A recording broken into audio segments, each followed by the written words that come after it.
Coming to paperback and e-readers this April, Isis, Revenge of the Cyber Goddess. The goddess next door must take on the threat of a deadly digital diva driven to destroy the world in this action-packed all-new Isis series adventure. Get Isis, Revenge of the Cyber Goddess in paperback and e-readers this April. I got a chance to take a look at Kong vs. Godzilla on HBO Max. And in between the lines of this action-packed story, where we have giant epic battles where cities practically are destroyed, we get a commentary on automation and its impact on society. Now, many people won't really notice this social commentary on automation because they're caught up in the action of these two titanic monsters throwing down. But that's what I saw in between the lines of this story, featuring these two titanic warriors and their big epic fight that is the main part of the story. Now, this story starts out with Godzilla attacking a technical facility where they make cybernetics and robotics. And many people are saying that it is completely out of character for Godzilla, one of the kings of the monsters, to go out here and attack humans and their facilities, because his main goal is to protect humans and protect them from the threats of other monsters.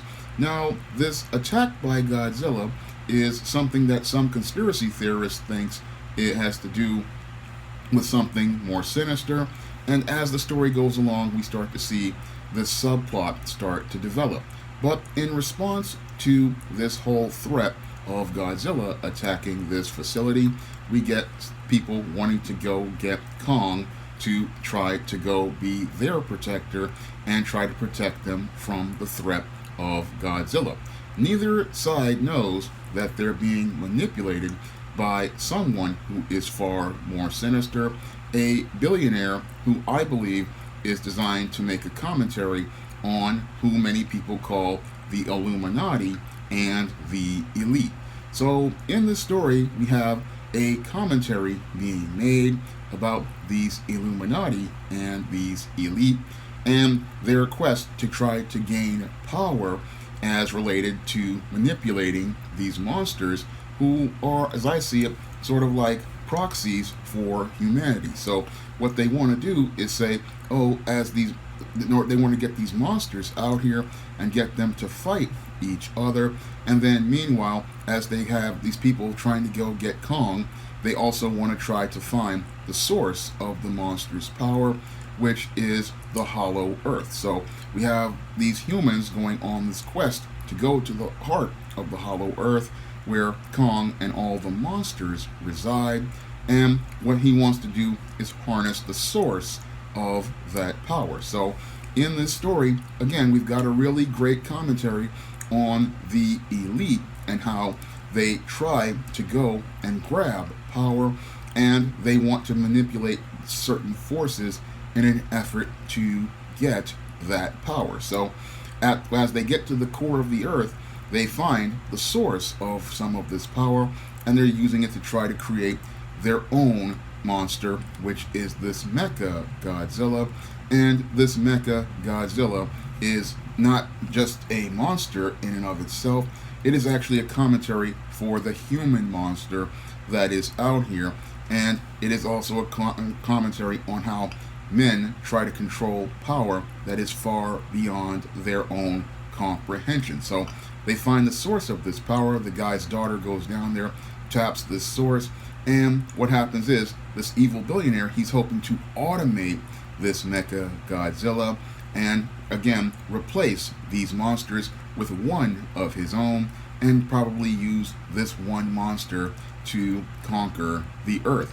And as he's trying to use this monster to try to conquer the earth, what happens is he finds out that these forces are far beyond his control, and eventually, I'm hoping this doesn't spoil it for anybody, but it leads to the millionaire suffering a horrible fate, because whenever men try to control powers far beyond their comprehension, the powers of God, they usually wind up getting destroyed. But in between this really interesting plot line, we get Kong and Godzilla. They have several epic battles. They have one epic battle at sea that is really well done. Then they have another epic battle which is done in this Japanese city, and all of these battles are absolutely epic and spectacular, and they really are incredible to watch. But the real story, the social commentary, I believe a lot of people are going to miss in this movie. And if you miss it, you're really going to miss something that's really compelling, because, again, they're really making that commentary with this billionaire about how he's trying to gain this power, how he's trying to become more control over the earth, and how he's trying to replace these titans, and he's trying to replace them with his mecha Godzilla.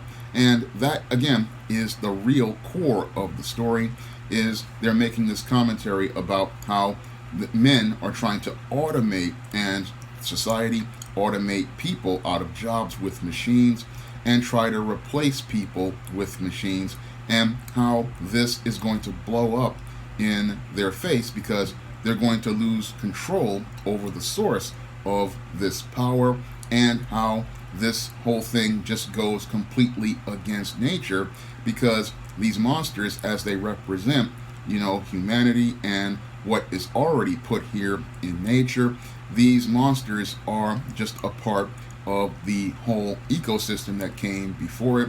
And if you try to disrupt that system, you're going to wind up with things not working the way you expected. So there's a brilliant commentary there.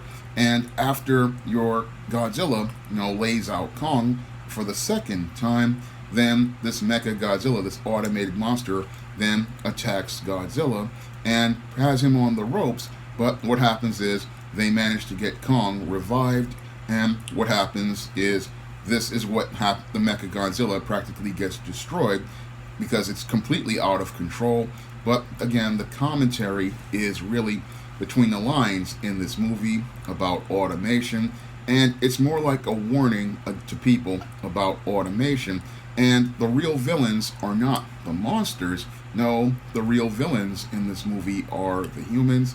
And I like seeing that aspect in this movie of the humans being the monsters, because they're the ones in their obsession with greed who really want to destroy the earth, because these monsters, their goal primarily is to protect the earth.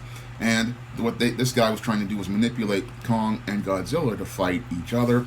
And while their big fight ends with Godzilla beating up Kong quite a bit, it's really about both of these monsters and them being a part of nature. So at the end, Kong beats Mecha Godzilla because he knows more about the weaknesses of this monster.